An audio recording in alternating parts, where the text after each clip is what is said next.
Приблизно о 6 ранку мені позвонила моя колега Ліза і сказала, що все почалось. Почалася війна. Напередодні я чергувала на сайті, на новинах. І якраз я писала про те, що відбувається в Росії, про те, що вони визнали ДНР, ЛНР. А зранку прийшла на роботу, а мені кажуть, все, почалося. Мені близько 6 ранку зателефонував мій двоюрідний брат, я ще спав, він саме перший мені повідомив, що почалась війна, що Херсонський аеропорт обстрілюють. Пізніше я вже сам почув вибухи. Моєму колишньому хлопцеві позвонив його друг з Києва і сказав: «Прокидайся, почалась війна». Ми поїхали забирати речі до офісу рано вранці, техніку, все, що ми могли звідти забрати. І на той момент чоловік Ілони, це був ранок, і чоловік Ілони нам постійно казав, як переміщуються російські військові, що вони вже пройшли Чонгар, що там вже є загиблі. І ми розуміли, що це ранок, але вони вже дуже-дуже-дуже близько до нас. Моєму чоловіку Артуру позвонив його друг з Каланчаку, це біля Криму, і друг колишній воїн АТО. І він попросив забрати його дружину з 2 дітьми. І Артур поїхав. І я в цей день нічого не могла робити. Артур мені постійно дзвонив і розказував, як просуваються російські військові, де він зустрічає російську техніку. І він забрав дружину друга з дітьми, і назад він повернутися вже не зміг. Вони доїхали до Антонівського мосту, і там уже в той час йшли бої. І вони повернулися, залишилися на лівому березі у моєї тітки і на 3 тижні застрягли у Великих Копанях. Зі мною залишилася моя мама, коти. І на другий день до нас прийшли моя колега Юля зі своїм хлопцем Миколою, нашим оператором. І вони залишилися жити в нашому будинку, бо так тоді здавалося безпечніше. І ми всі ці дні, як і більшість херсонців, ночували на підлозі в коридорі, поки лунали вибухи, йшли бої, і Херсон окуповували. Діма, журналіст з нашої команди, пішов у муніципальну варту в перші дні. І вони там зварювали протитанкові їжаки, робили коктейлі Молотова. І ми всі дуже сильно за нього переживали, тому що не зрозуміло, що чекає на хлопців і яка небезпека буде. Почула в перші дні, як летить над будинком, у якому я жила, ракети, то ми всі впали дуже швидко на підлогу, намагались залізти під диван, під ліжко.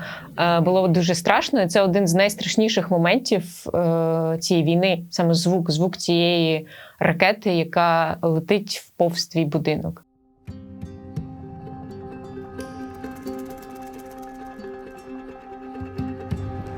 Со стороны фабрики где-то вот оно с той стороны где-то прям за фабрикой чутно.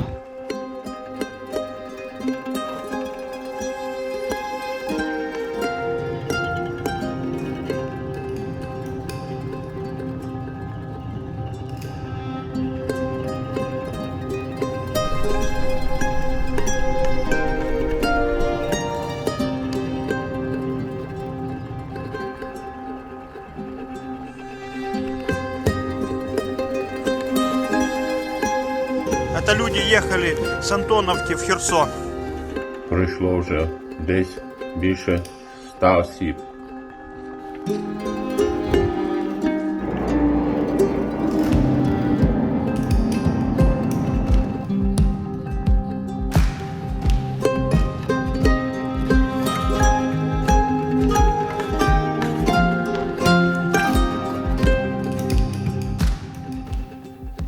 Все місто у перші дні згуртувалося. Хтось пішов волонтерити, хтось пішов здавати кров. Мої колеги пішли здавати кров. На другий, здається, день я пішла здавати кров, як і дуже-дуже багато херсонців. Побачила там в чергах бабусь, які хотіли здати кров для наших захисників, для наших хлопчиків. Вони так і казали. Їм казали: дівчата, вам по 70, будь ласка, звільніть чергу. Вони такі: ні. Ну ви ж розумієте, це наші хлопчики, ми маємо їм допомогти. Я пам'ятаю, як ми з нашим оператором Миколою пішли в офіс виламувати двері в бухгалтерію. Наша фінансова менеджерка, вона встигла виїхати з дітьми 24 лютого, а це був кінець місяця, час зарплати. І на той час мало де вже можна було розрахуватися карткою, тому потрібна була готівка. Тож Коля виламав двері, ми забрали всю готівку, що була, і далі я вже зустрічалася з людьми і роздавала готівку. Найкраще з того, що ми придумали в перші дні, Ліза це придумала, це вести прямі ефіри. Найголовніше, що є, це те, що Херсон залишається українським. Ви зараз побачите фотографію нашого фотографа Саші Корнякова.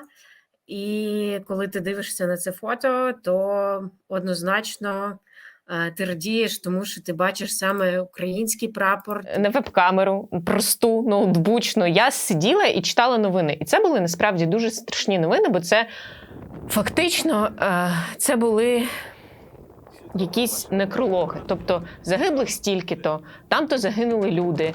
Я пам'ятаю, як читала новину про Бусковий парк, про те, що там були бої, бійці ТРО, вони загинули. Вони вийшли майже з голими руками, і російські військові всіх їх убили. І це були ті новини, які ти читаєш, і від яких тобі дуже-дуже сильно моторошно. Настя Друсінова, наша СММ-менеджерка і ведуча, вона встигла виїхати в перший день війни, бо їй загрожувала велика небезпека, її чоловік військовий. Тож вона десь за тиждень доїхала до Польщі, потім до Німеччини, і вона далі змогла вести ці прямі ефіри. Біля аеропорту Херсона розгромили окупантів. Як повідомляє командування морської піхоти, вночі українські воїни накрили аеродром Чорнобаївка біля Херсона. Днем раніше поблизу мосту було обстріляно ще одне авто, де їхала родина. Їх доля наразі невідома. Волонтери просять Херсон про допомогу. Вони готові самі приїхати за провізією, щоб потім роздати її населенню. Пізніше всі ці ролики, перші з Лізою, ми видалили, як і всю інформацію в соціальних мережах про всіх членів команди. Ми закрили профілі, зачистили все, що було помітним на перший погляд. Ми пішли в офіс, віддерли табличку вгору, ми видалили офіс з Google карт. Перші тижні окупації на вгору звернув увагу покійний Валерій Кулішов. Він позиціонував себе як типу волонтер, а насправді він друг зрадника Кирила Стрімоусова. Такая газета «В гору».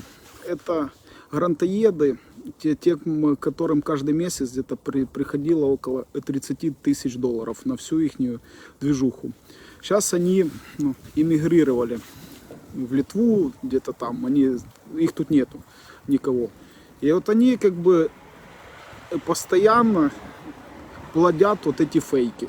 Постоянно. Какие-то фотки, какие-то рассказы, какие-то сливы какого-то бреда какого-то. Вот просто.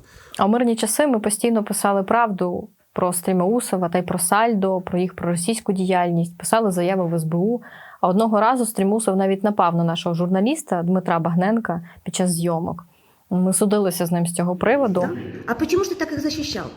И почему мешал Диме фотографировать?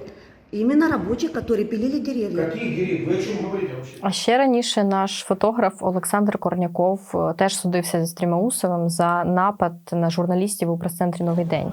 Стрімоусов тоді прийшов з 2 десятками тітушок, вони стріляли і травили газом журналістів. Окно откройте уже. Окна открывайте, хорошо открывайте.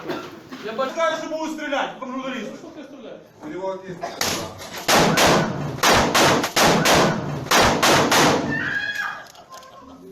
Саша проходив по цій справі як потерпілий, але суди затягувались, переносились, і це так нічим і не закінчилось. І виходить, перед повномасштабним вторгненням Стрімоусов поплюжив вгору на своєму ютуб-каналі, оббріхував нас і наших журналістів. Тому залишатися нам в цей час в Херсоні було дуже небезпечно. І пізніше в окупації Ірина Ухваріна зробила розслідування про Стрімоусова, досьє зрадника.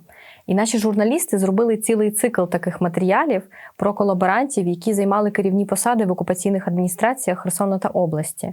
І для деяких зі зрадників ці матеріали стали посмертними завдяки херсонським партизанам. Для Журавко, Ковальова і, звісно, Стрімоусова. Я зізвонювалася з усіма членами команди, і мене питали: ти їдеш? Я така: не їду. Ну і ми не їдемо. Ну і все. Далі вже через кілька днів, коли почалися мітинги, я зрозуміла, що важливо було залишатися в місті, щоб побачити це все на власні очі і прожити це.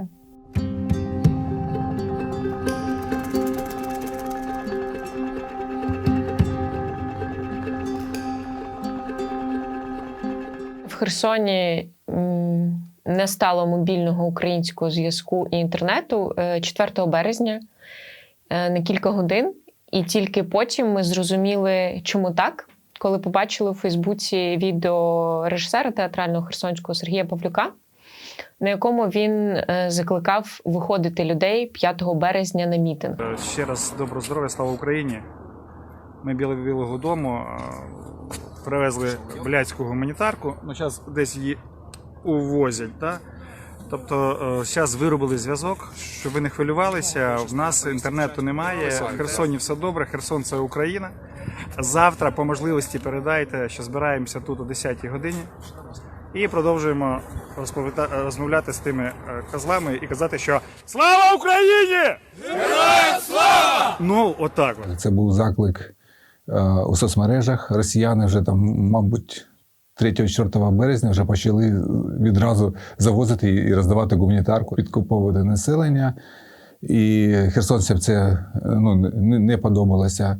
І вже там перший мітинг відбувся проти окупації, проти роздачі цих подачок. Ми всі маємо вийти завтра на 10-ту на площу Свободи на мирний мітинг і показати, що Херсон – це українське місто. І от 5 березня був дуже великий мітинг. І я вперше на мітинг вийшов 5 березня. Хочешь быть живым, едь домой! Іду до Ушакова, це проспект Центральний, дивлюсь, люди бегуть. І теж так, з прапорами, з сестричками. Потім якраз автоматна черга почулася. І я зупинилася, думала, що робити. Перелякалась.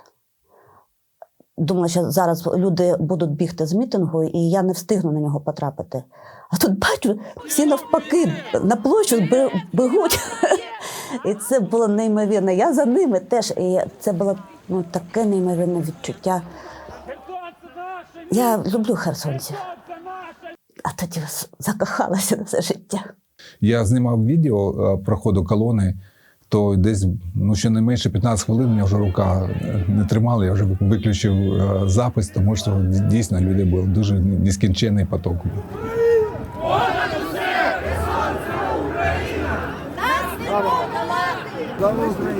Героям слава!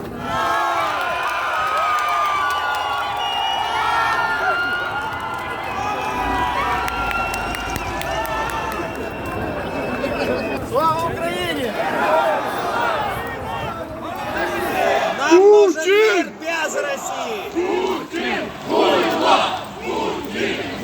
На мітинги ходила велика частина нашої команди, не всі, бо це, правда, було дуже небезпечно. Але більшість ходила. Це журналісти, оператор, фотограф. Я, Ліза, Саша, Діма, який знімав відео, Коля, наш оператор, Ірина. І ми всі ходили, мабуть, більше мітингувати, ніж працювати. Хоча ми поєднували це, звісно. Але дуже важливо було для нас піти і покричати русні в обличчя все, що ми думаємо про них. Одна, єдина, соборна Україна!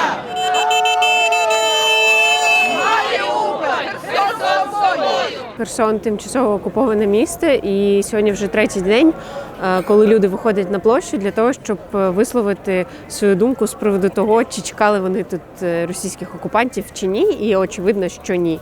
І такі самі мітинги відбуваються по всій Херсонській області, і це дуже надихає на боротьбу.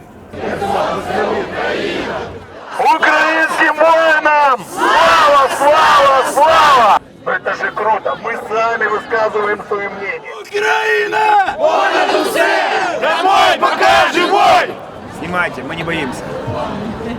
Херсон, це Україна. У нас лица все открыты. Домой, пока живой!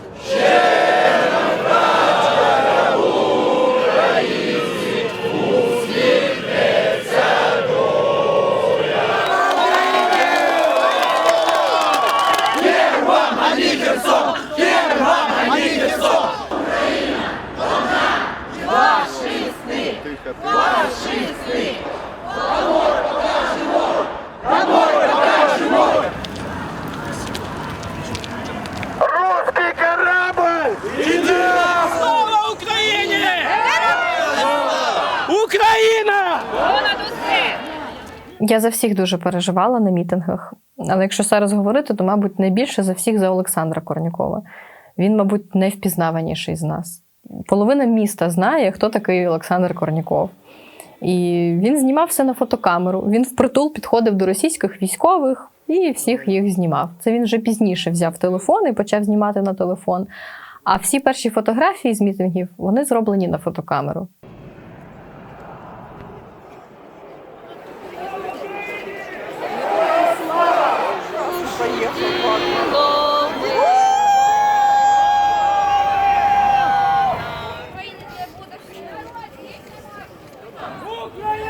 Понад усе! Понад усе! Херсон – це Україна! Херсон – це Україна!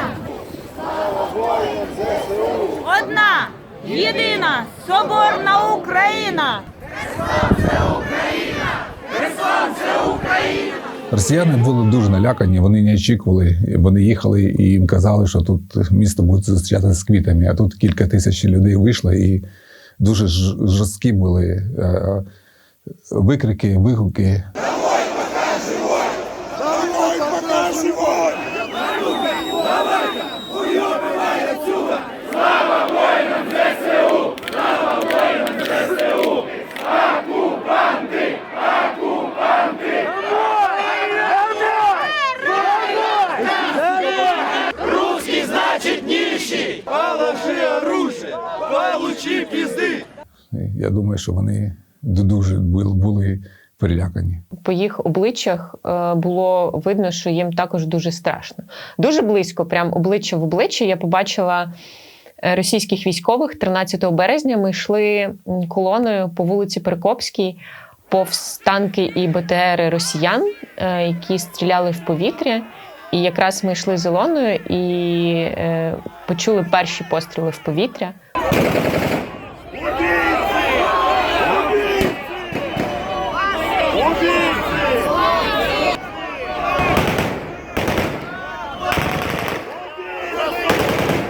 Це було дуже страшно, тому що ми йшли менше, ніж в метрі від цих танків. Ми могли подивитись в очі російським військовим. Вони могли подивитись на нас в очі. Вони були зі зброєю. Ми йшли до них впритул, але ніхто з натовпу не зупинився. Всі продовжили йти колоною, всі продовжували їм кричати, що вони фашисти, окупанти, щоб вони йшли геть. Всі продовжували показувати їм середні пальці і говорити неприємні речі.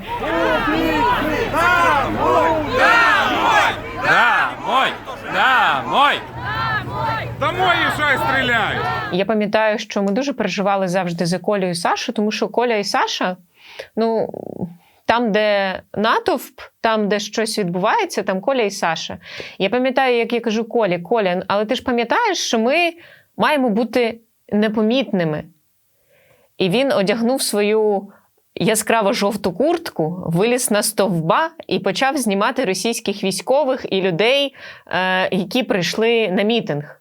І я думаю, отак, Коля, ми з тобою дуже непомітна команда. І ще один з найважливіших моментів мітингів, на яких я була присутня, це коли люди почали відганяти автівки російських військових з літерами Z.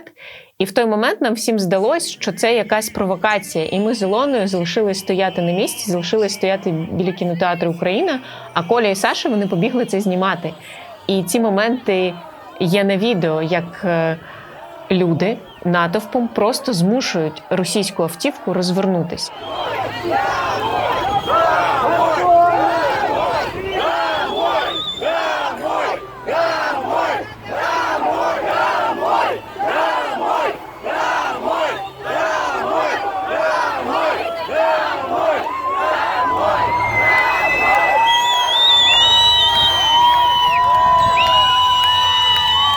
Це зафіксували все якраз Саша як фотограф і Коля як оператор.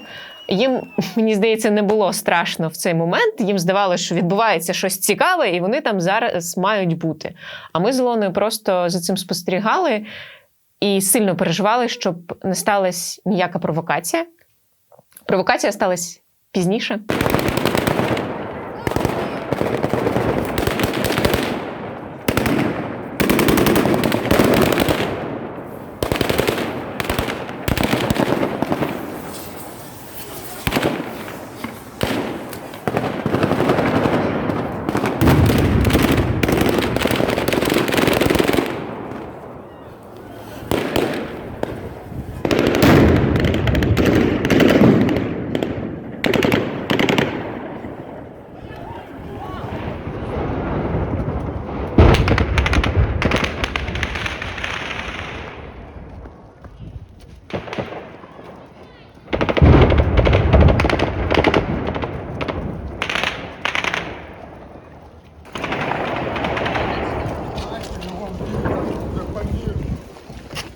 вони споплюжили меморіал, де були зображені фото і імена херсонців, які загинули на сході України. Вони розписали його, що вбивці дітей Донбаса, там щось таке.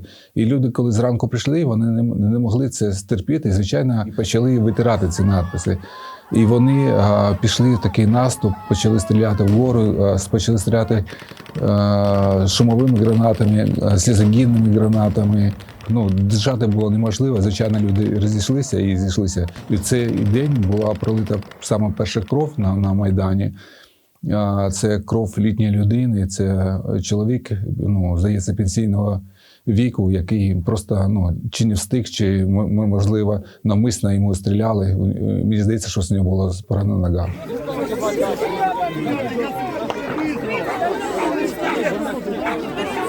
Хорошо, у вас все будет хорошо. Все, сейчас будет скоро. Воды у кого есть? У меня вода есть.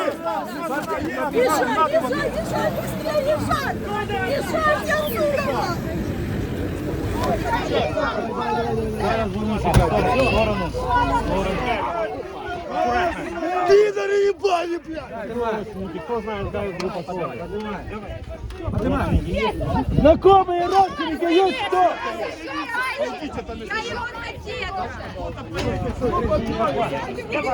Отойдите, пожалуй, герой!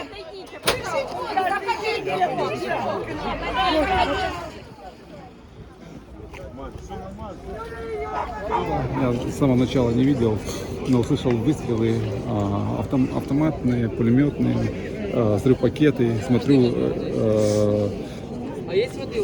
русские с той стороны пошли. У вас есть вода, пожалуйста? Наши пошли навстречу. Иди сюда! Держите.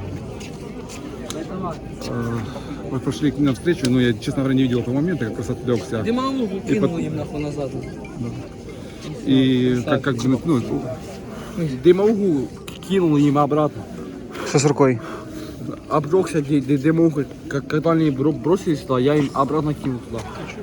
Ми пішли звідси на зустріч, і вони почали бігти. Оце ж дідуся вони повалили і цього пацана одного лисого. Почали бити, народ почав кидатись на них і пішли шумові гранати. Я не знаю скільки штук. І почала стрільба, звідти тигр під'їхав, теж почав з кулемета валити по повітрю. І сюди вискочило пару.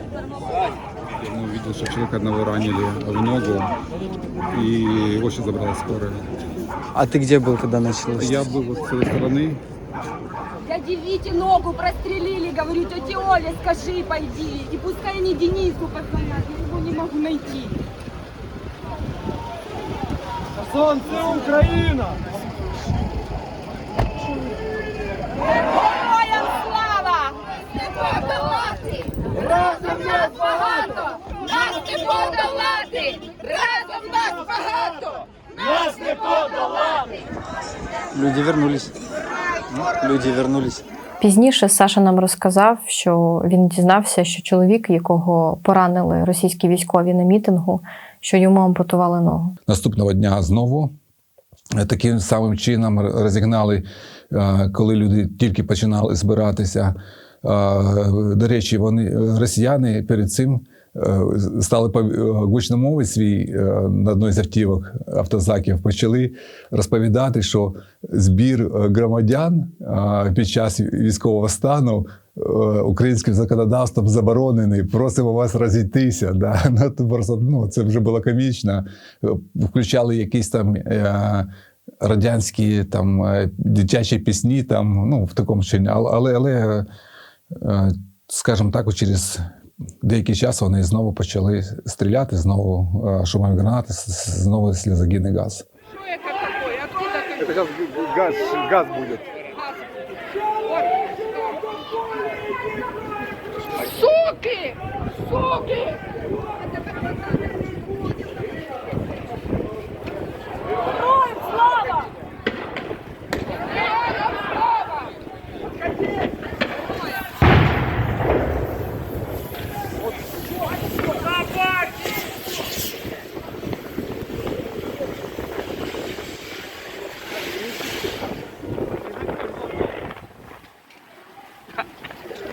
Ми були позаду кінотеатру «Україна».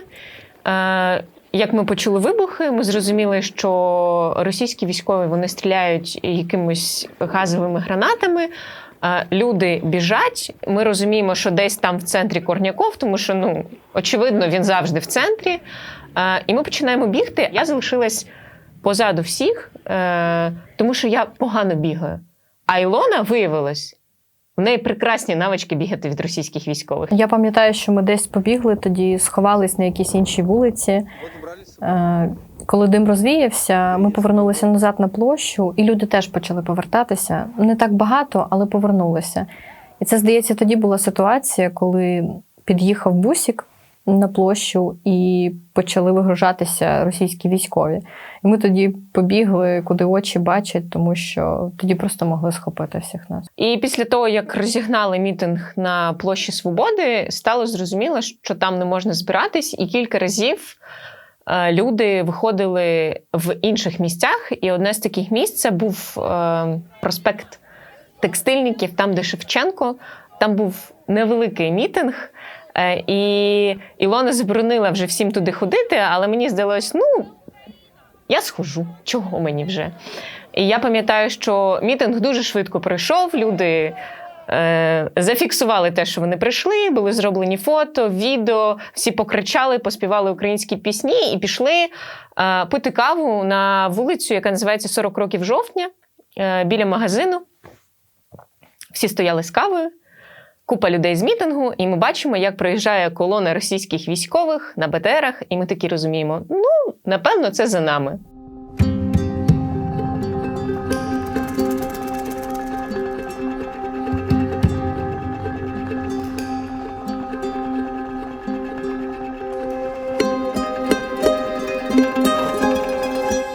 Крім того, що не розганяли, були ж репресії проти активістів.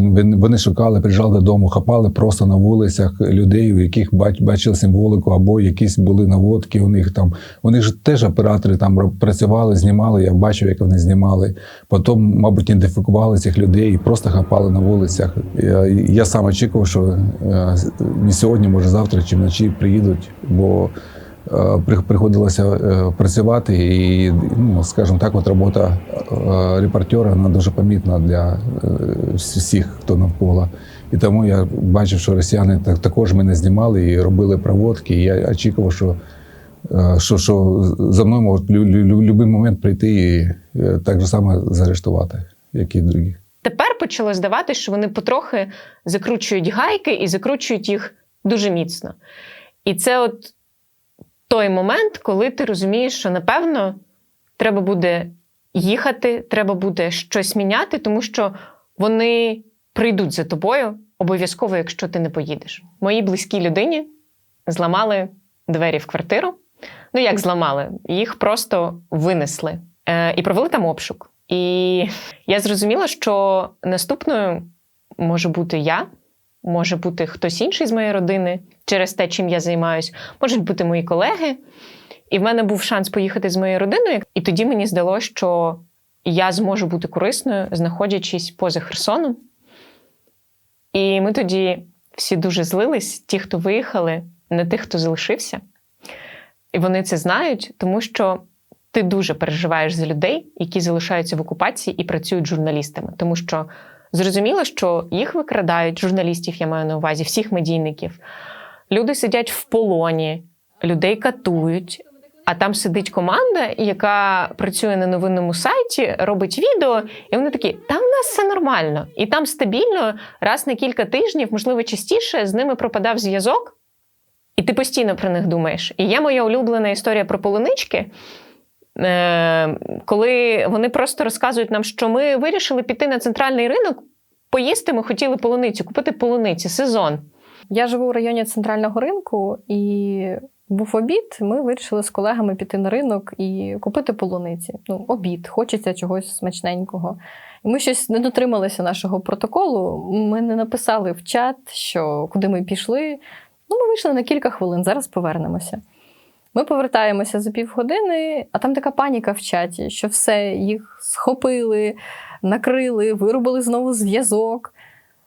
А ми такі, все добре, ми тут, ми ходили за полуницею. Ми реально думали, що їх вже всіх знайшли, накрили. убили, розстріляли, закатували. І це одні з найстрашніших 30 хвилин у моєму житті, поки люди їли полуницю, поки вони ходили за цією полуницею. Настав момент, коли в Херсоні вже було зовсім неможливо працювати. Інтернет був російський, VPN блокуються.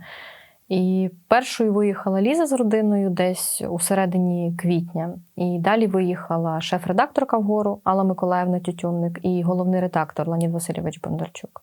У той час окупанти вже почали хапати громадських активістів. А Алла Миколаївна і Леонід Васильович, вони відомі активісти, правозахисники, письменники, засновники вгору. Вони багато років викривали незаконні оборудки Сальда, коли він був мером, про російську пропаганду Стрімоусова. І з усіх нас їм, мабуть, найнебезпечніше було залишатися в Херсоні. Вони, коли виїжджали, у них було місце в машині, вони пропонували нам усім поїхати, але ми відмовились тоді. Саме я на той час, я ще не відчувала, що готова поїхати з міста. Ми виїхали всередині червня, у той час це зробили також Діма з родиною і ще частина команди. Треба одягти секретні окуляри. Чекай. Графік виходу відео. Ми почти вложились в графік. Оператор. Прекрасний монтажер.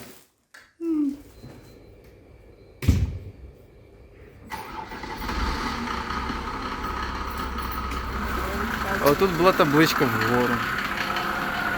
Коли колеги виїжджали, вони пропонували поїхати мені теж. Я довго вагалась. Я думала про те, що комусь треба писати, що відбувається в окупованому Херсоні. А писати, не будучи у Херсоні, про окупацію, це, як перевіриш цю інформацію? І було б краще, щоб хтось залишився. А хтось, це, звісно, я, бо я не публічна особа. Писала під псевдонимом, і я росіянка, і я вже літня жінка, і по російських законах я вже пенсіонерка. Тобто я вважала, що мені небезпечніше залишатися, ніж будь-кому. А коли уїхали, я зрозуміла, що дуже важко бути самою. І залишилися у Херсоні Ірина Ухваріна і Олександр Корняков, наш фотограф. Не було, скажімо так, можливості працювати з фототехнікою. Але не працювати я не міг. Все ходив по вулицям, думав, що як можна було працювати. І вирішив спробувати себе ще в мобільній фотографії і знімати телефоном. Але ж і телефони постійно перевіряли, патрулі, блокпости. І, скажімо так, за якесь одне фото могли тебе відправити на підвал. А тоді майже всі перестали спілкуватися. Мовчали, просто мовчали. Тобто в наші маршрутки, це там же ж постійно хтось там гу-гу-гу, бу-бу-бу, а тут тихо. На вулицях тихо. Люди зустрічаються і так оглядаються, і щось пошепки. Я зустріла журналістку, вона колись працювала у газеті «Гривні». Я її десь років 10 не бачила. Я так зраділа, знайоме обличчя, така Ірина до неї, привіт! А вона як сахнеться від мене. Ти що, мене не впізнала? Впізнала, а що ти тут робиш? Я така, в сенсі. Я думала, ти вже в Польщу поїхала. Так, сквозь зуби. А чого? Як же ж, ти що вгору працюєш? Ти пенсіонерка вже. По віду не скажеш. І така, і мовчить. Ти поспішаєш, вибач, я теж поспішаю. Так, пока-пока. Я 2 тижні потім боялася, що вона на мене донесе. Як ми поїхали, то десь за пару тижнів мені позвонили колеги і повідомили, що Сашу розшукують російські військові. У мене була страшенна паніка, тому що я найбільше цього боялася. Я дозвонилася до Саші, і йому ще з іншого джерела також повідомили, що його розшукують. І він після цього 1,5 місяці переховувався в моєму будинку. Що Саша залишився у Херсоні, я узнала від директорки, від Ілони. Вона написала мені: Ірино, будь ласка, я тобі на картку скину гроші, купи для Саші бритву, помазок, мило, в сенсі, для Саші. Написала, що йому не можна додому, його розшукують, він переховується на нашому підпільному офісі. І щоб я необхідні речі захопила. Допомагала мені Ірина Охваріна. Вона опікувалася мною. Майже щодня вона приносила мені їжу, воду, все, що мені було потрібно, необхідне. Вона навіть я ж вийшов в шортах і в футболці, в мене більше нічого не було з собою. І вона мені навіть приносила одежу свого сина, щоб я міг якось передягнутися. Саша мені вже потім, всередині серпня, коли виїхав, розповідав, що він виходив, що він ходив до брата, він ходив гуляти, він ходив до себе додому, що сусіди йому сказали, що там все ціленьке, двері не виламані, значить все нормально, можна зайти додому. Він такий, я ж буду виїжджати, як же я без чистого одягу? Мені ж треба чиста сорочка. І він оце вдягав кепочку, за ним 2 метри Ірина Охваріна, і така, якщо його схоплять, я вам позвоню. Я був змушений в серпні виїхати з міста. Свої знання, як знімати, я придав Ірині Охваріній, яка потім знімала фото, від яких волоси дибом вставали в редакції. Я відкриваю, а там просто впритул російський військовий дивиться в камеру. Гортаю далі, там якесь укриття окупантів. Я дзвоню Ірині. Ірина, будь ласка, не робіть так. Знімайте квіточки, собачок, людей. Ірина, да-да-да. Серія, квіточки, собачки і потім знову російські військові. У нас було багато таких бесід, і Саша говорив з Іриною, але, мабуть, Ірина вважала, що це теж місія, що треба все фотографувати, все зафіксувати. Така йду, фотографую, там бабулечка якась стоїть біля магазину, там собачка пробіжала, так заворачую за кут вулиці і нос к носу з військовими російськими. Я така сунулась і думаю, повернути назад – це підозріло. Піду далі. А вони мене проігнорували. Вони розступилися і пропустили. Навіть не спитали ні документів, нічого. І мене це як зачепило. Ах ви падли. Ігнорують. Я розвернулася і почала їх фотографувати.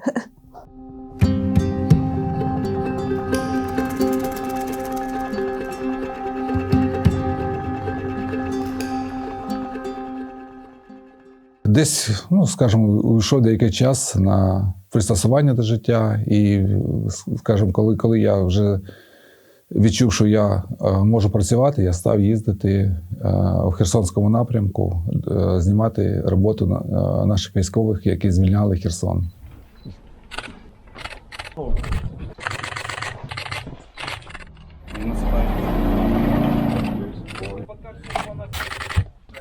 What is it inside? It's cheese, eggs. То яєчко, куряче. Весь інший час Саша страждав. Поки ми не забрали його в тур по фотовиставці, він не почав страждати ще більше. Можемо це все. Будь ласка, що? Оцю?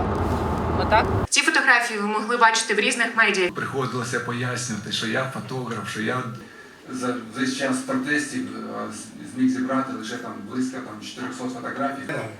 В Херсоні так. А ви, я впевнена в цьому? І я хочу додати, що...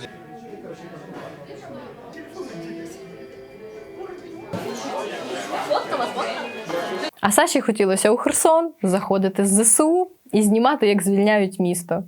Трапилося, що Херсон не звільняли, але про героїзм херсонців треба було, про нескореність херсонців треба було розповідати в Україні. І от з'явилася така виставка, вона була в 16 містах, скажімо так, в усіх регіонах України.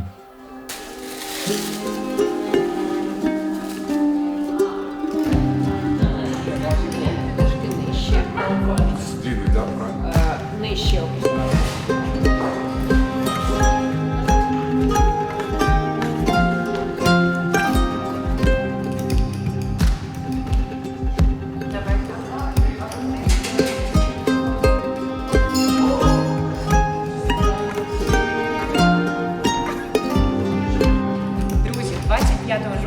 чекаємо на вас у Вінниці на виставці Олександра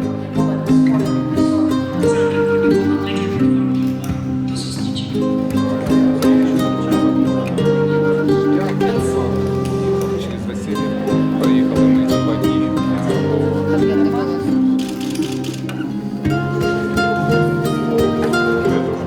Дуже було багато спілкування. Я бачив ці емоції людей, які приходили на ці фотовиставки, коли люди і плакали, і обнімалися, і дуже багато було питань про окупацію в місті. І це був для мене такий досвід, коли я вперше відчув, що, скажімо так, значимість фотографії, своєї фотографії. Саша не любить публічно виступати, оцю всю увагу до нього. Саша любить з фотоапаратом фотографувати. Ну, а тут треба було з усіма спілкуватися, фотографуватися, розказувати по кругу одне й те саме про Херсон. Тому Саша мужньо терпів всіх нас. І ми йому завжди казали: Саша, це важливо говорити з людьми. Він завжди казав: та що я? Я ж роблю свою роботу. В окупації, під обстрілами, на мітингах. Він завжди каже: я просто роблю свою роботу.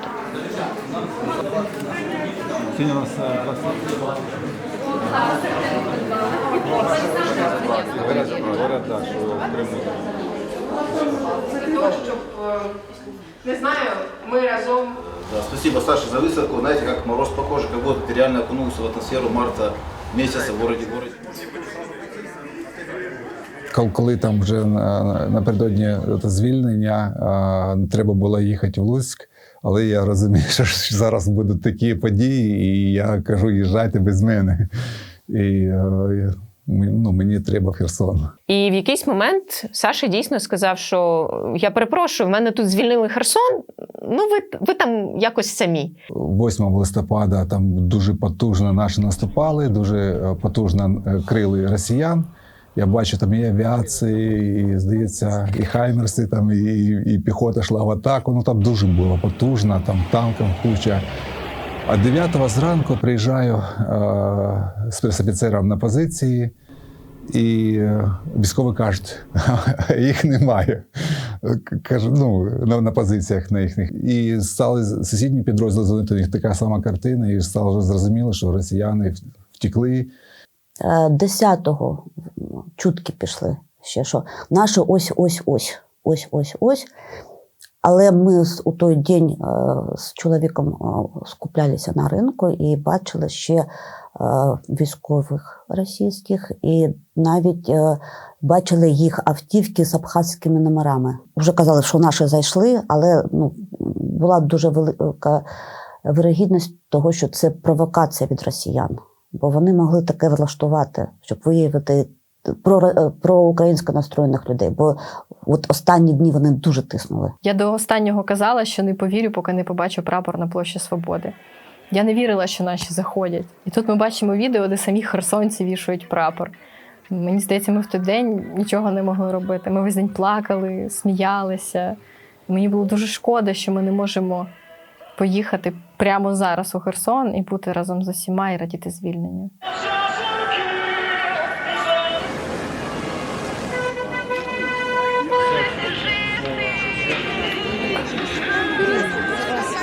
Дякую.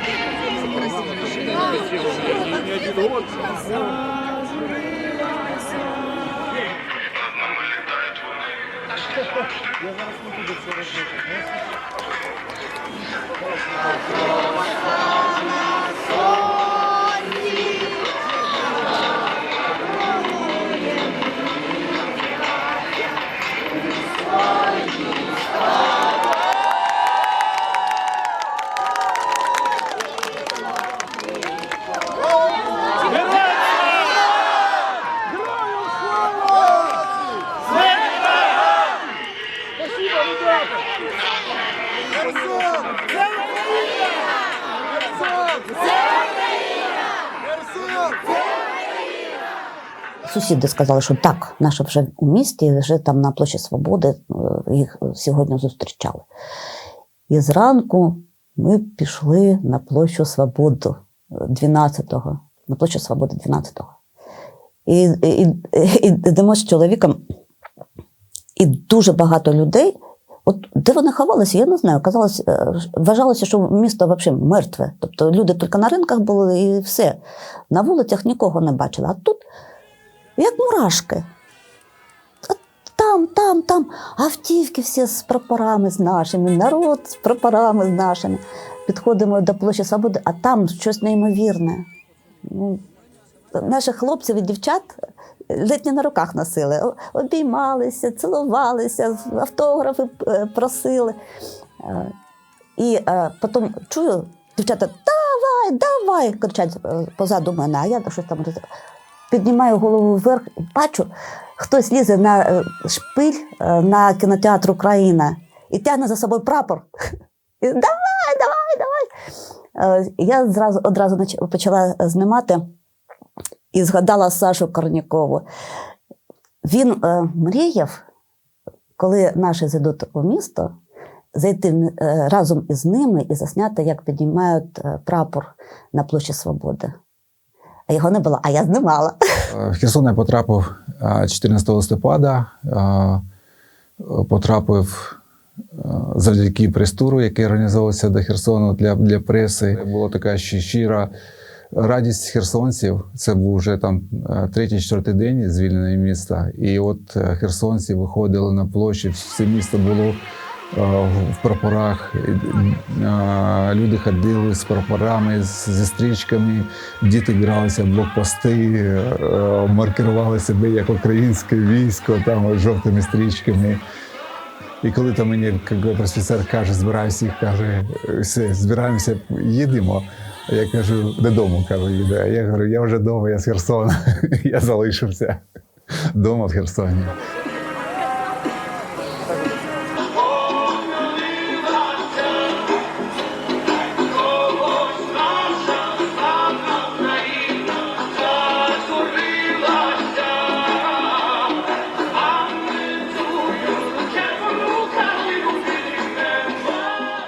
Ці дні були дуже тяжкі, тому що не було світла, не було води, був лише газ, яким можна було хоч якось трохи обігрітися, можна було щось приготувати. Води не було, і люди набирали воду, де тільки могли, і набирали її з Дніпра.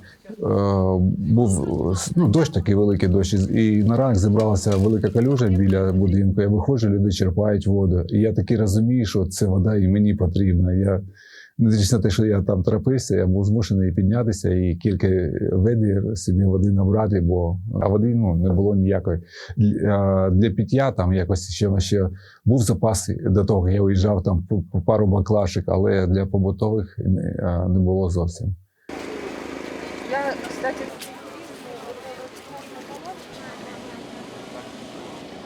В Херсон ми поїхали через кілька тижнів після того, як там опинився Корняков. Ми зустрілись на площі Свободи з Дмитром. Це людина, яка зробила легендарний плакат «Хуй мене Херсон». І Саша дуже багато його разів фотографував, і вони вже стали добрими друзями. І оце така зустріч ще на площі Свободи, яка не була обстріляною, вона для мене була дуже щемливою. Тобто ми всі бачились півроку тому на цьому ж місці.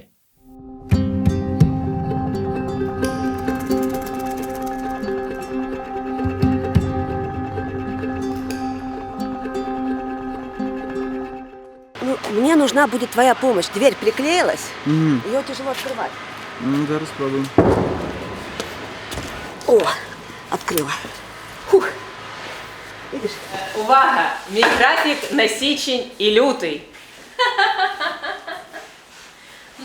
Січень і лютий скоро, просто не того року. Після звільнення я кілька разів їздила в Херсон працювати, і кожного разу це було важче і важче. Тому що коли ти перший раз приїжджаєш, всі на дикій ейфорії, всі зустрічаються, обіймаються, кричать. Потім місто обстрілюють. Один з найбільших обстрілів, не найбільших, один з найтрагічніших, найпідступніших обстрілів, які зробили росіяни, він був 24 грудня в переддень Різдва, і тоді обстріляли центр міста. І ось я вже коли йшов біля центрального ринку, йшов в сторону Суворова, і мені щось так мене дьорнуло зайти на сам ринок. І на ринок я там спустився таке напівпідвальне приміщення і зразу почув серію вибухів. Зрозумів, що поруч, вискочив на вулицю, дивлюсь, чорний дим, бачу, горять автівки. В одній з автівок загинула людина, таксист, який чекав на клієнта. До речі, чоловік моєї знайомої виявився. Далі стали люди розповідати, що на ринку чоловіка вбили, я побіг туди. Потім, що більше людей загинуло і було поранених біля ЦУМа. Це було таке дуже, перша така жахлива картина, яку я побачив у своєму житті, коли таке масово була загибель, масово було поранено людей, і це теж так дуже було жахливо. В момент, коли обстрілювали центральний ринок, він вирішив сходити в туалет в підвалі центрального ринку. І він дзвонить і каже: слухайте, я тут під обстріл потрапив. Людину вберегло тільки те, що йому треба було сходити в туалет. Все. І з ними таких моментів, з ним безліч, коли він дзвонить, каже: я тут в маршрутку сів. І тут як почалось... І тільки сів в маршрутку, пролунав такий потужний вибух. Стали дивитися, і я бачу, піднімається стовп пилі і показує, там 100 метрів від нас, там, мабуть, ще пощастило, що це було за остановкою, і, мабуть, остановка, там дерева прийняли на себе удар. Тобто ще міліметр, і Саша там. А Саша тобі дзвонить, живий, щасливий, каже: все нормально, я там таке зняв, я зараз пришлю фотографії. І він в цьому всьому він не втрачає оптимізму, відноситься до цього як до роботи, хоча в його будинок влучали. 19 грудня потрапили в мій будинок, це була близько 11-ї ночі. Я живу в 5-поверхівці, і ось близько 11-ї був дуже сильний, потужний удар, потужний вибух. Я чомусь був впевнений, що у мене такий безпечний будинок. Безпеки в місті, мабуть, ніде немає. Було опівночі на Новий рік. Ровно 12:00. І ми таки з чоловіком вирішили з близькими Новий рік зустріти онлайн. Я підключила телефона, він сів навпроти ноутбука, вони там розсілися. І ось привітання Зеленського закінчилося, починає грати гімн. Ми тільки підіймаємо я к телефону, муж к ноутбуку свій бокал, значить, там теж бачимо, що стопочки. І тут такий шаух. Світло одразу згасло, і щось на голову посипалося.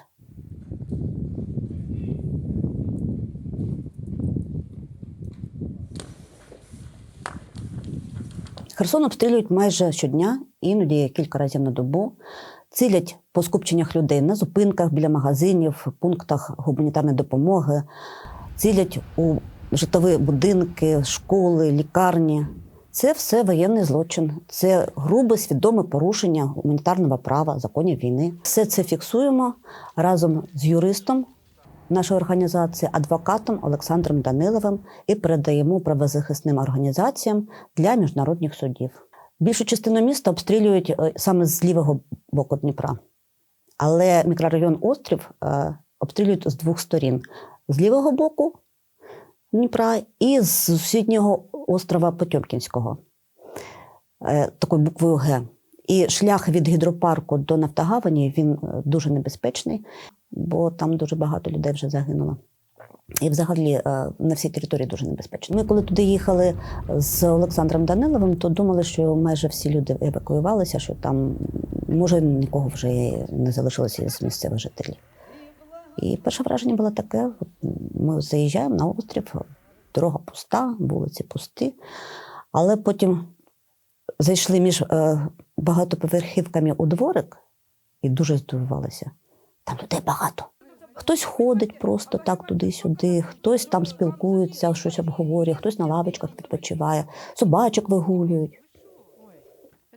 І тут якраз почався черговий обстріл. Ото як гупнуло, так ми там і попадали.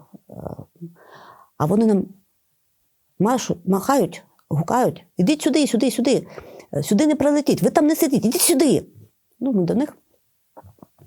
А виявляється, вони на власному досвіді вже вирахували, де снаряди не можуть потрапити, бо їм заважають споруди. І там відпочивають і гуляють. Ми працювали в Херсоні певний час з командою я, Ірина Олексіївна, Діма, Корняков. І особливість Херсону в тому, що зараз важко з кимось домовитись на наступний день. Всі живуть одним днем. У Саші Корнякова дзвонить телефон, він на нас дивиться і каже: «Пожежа, поїхали!» І ми реально, як в тому кіно, починаємо одягати бронежилети, каски, кричати водію: «Ми на пожежу!» Їдемо на центральний ринок, де палає торгівельний центр. І в якийсь момент хлопці, що роблять? Вони лізуть на дах для того, аби зняти, як палає торгівельний центр зсередини, як рятувальники роблять свою роботу. І це такий типовий день в Херсоні. Що будете робити?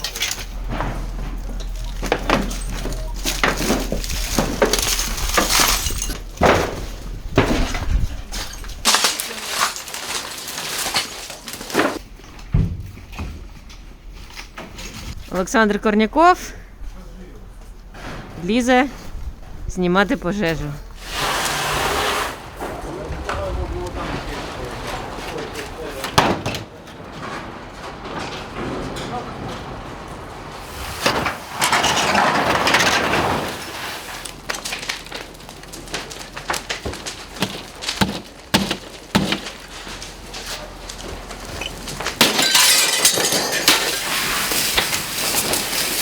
Хлопці з Хмельницького тушать херсонські пожежі.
Приблизно 6 ранку, 6 червня 2023 року, я дізнався про те, що росіяни підірвали Каховську дамбу, і вже близько 7 ранку я знімав евакуацію херсонців з мікрорайону Корабел. В той час, коли я їхав на остров, то було видно, що вода вже прибуває, але десь за годину, коли я повертався, то вже затаплювала перші вулиці, ті, що близько до води.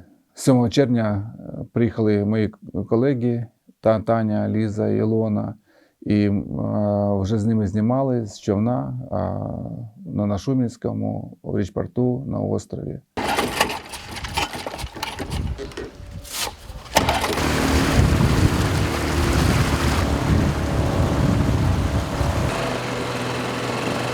Не всі люди хотіли виїжджати. Як потім з'ясувалося, дуже багато людей залишилося в своїх квартирах і під час повені перебували в своїх будинках. И эту возьми, я сейчас перелижу. Мне дайте еще одну бутылочку. У меня ребенок инвалид, он вообще не ходячий, я после операции. Куда мне идти, вы мне скажите? Котов мы тоже волонтерам переправили.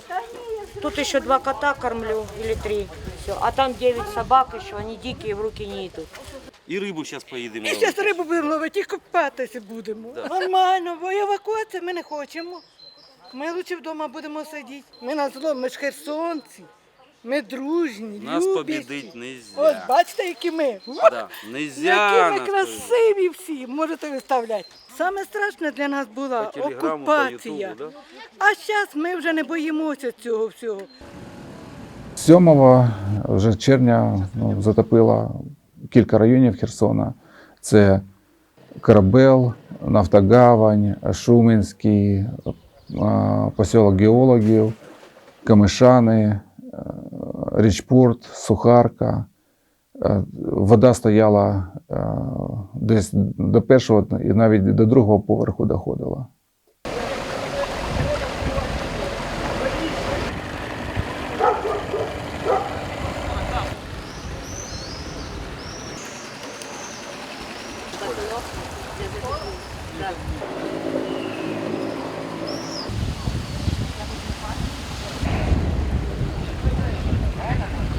Так, сколько вас человек? Ну, не знаю, нас трое там. В подъезде, я сейчас на подъезд выкину. 17. Везем на чисто. У нас адреса все есть, на адрес. Дякую. Дякую, дякую.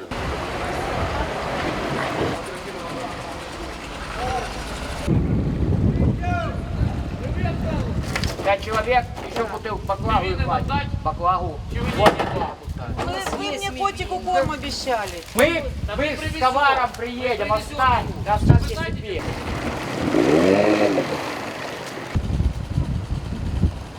Во второй день мы видели, люди вывозили мебель свою. Подъедем, Полая лодка, мебель, серванты, шкаф стоял и холодильник. Это мы видели. Право, право, подходи. О. Подъезжай, Бартон. Да? Все, дядька. Пішов в один дом, я пішов в другий дом позавчора, а телефон у нього не робить. І всі родственники його дзвонять мені і кажуть, що ти бросив свого товариша. Оце хлопці согласились мене підвести, узнати його судьбу. А він на криші сидить, виглядує друзів. Давайте попробуємо сюди.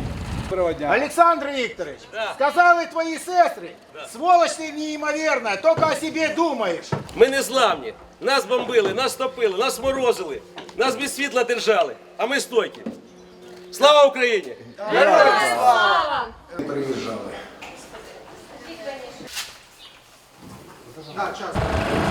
Плавали прямо по гаражам, криші під водою.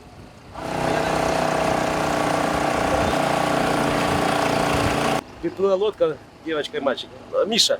Да. І от він так на руки їм лізе, білий кот. Просто приємно було дивитися. Я прям за цим столбом наліво. Херсон продовжує страждати від затоплення, продовжують страждати місцеві жителі, люди. Ми сьогодні разом з волонтерами були біля кількох багатоповерхівок, і волонтери вмовляли людей евакуюватись, але ті відмовляються. Хоча зрозуміло, що чим менше буде людей, тим легше буде рятувальникам, легше буде волонтерам, тому що вони наражають себе на небезпеку. Волонтери 2 дня їздять і собачок забирають всіх.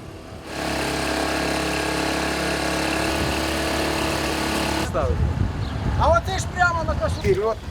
О, і ще і здесь валяється. А скільки вас тут? 20 чоловік. Свої вже вдома. Венеція. Ми почали, як тільки затопило, на наступний день ми почали намагатися виводити тварин, людей. Після того, як вода відійде, будемо відновлювати, допомагати. Вода зараз вже не так піднімається, вже можна сказати, що вона вже встановлюється. І зараз ми пливемо по тих місцях, де раніше була вулиця, і вода тут піднялась на дуже багато метрів. Ми зараз у районі річкового порту у Херсоні. Звідси евакуюють людей з лівого берега. Наші волонтери, наші військові, поліція, вони допомагали лівому берегу і забирали з лівого берега, з дач, там, з окресних сіл, куди могли доїхати, забирали звідти наших людей. Ну, там, во-первых, обстрелы идут сильные, и собаки прямо на крышах сейчас находятся. То бишь, там сейчас ситуация и большое течение. И у людей полностью заблокированы дома. То бишь, все, уже надо пилить дверь, чтобы добраться туда. Наш дом затоплений, плаває частний дом. Нема нічого тут. Це наше добро. Українці в черговий раз згуртувалися навколо цієї проблеми, і люди їхали за всієї України. Я знаю, що навіть вже там на другий день не всі могли потрапити в місто, бо дуже багато приїхало волонтерів, які рятували людей, рятували тварин. Я кажу, давайте вплав будемо їхати. Спасали 2 дня, бачите, це спасати тварин. Вам всім велике дяка, велика подяка і низький уклін за те, що ви нам допомагаєте. Дякую, давайте будемо обійматися. Дякую, ріднесенькі. Дякую.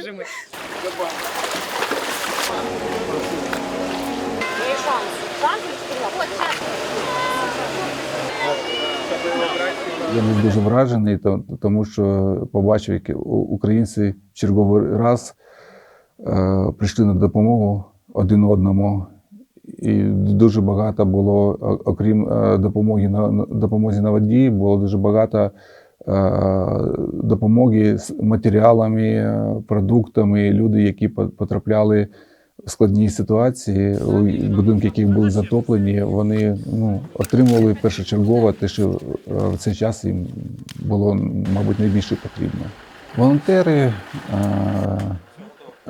МНСники, військові поліції, які займалися евакуацією, людей дуже ризикували, тому що все відбувалося під постійними обстрілами росіян. Вони обстрілювали пункти, які доставляли людей, вони обстрілювали людей на воді. В складних таких умовах працювали, довелося працювати всім.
Непонятно откуда.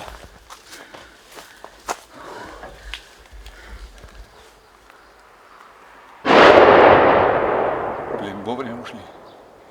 Все, пошли, пока пауза. Слышала, упал где-то осколок.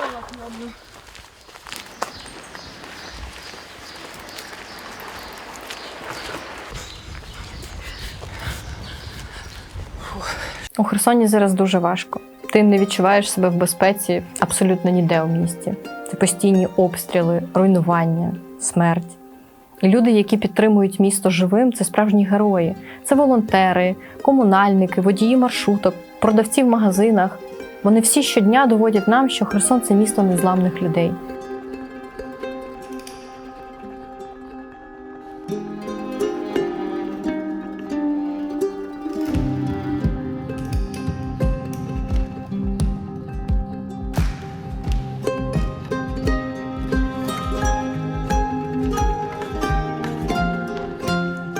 До зустрічі, коли буде перемога. Такий наш нескорений Херсон.